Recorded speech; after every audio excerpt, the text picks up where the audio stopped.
ভালোবেসে যারা কেঁদেছে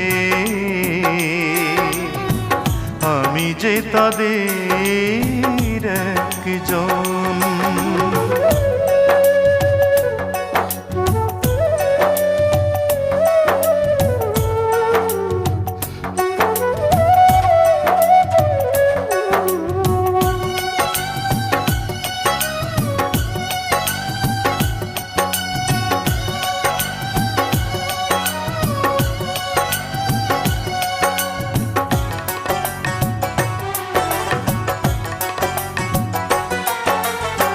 প্রথমে ভালোবাসা বুকে বাঁধে ঘর, তারপরে সযতনে ভাঙে অন্তর।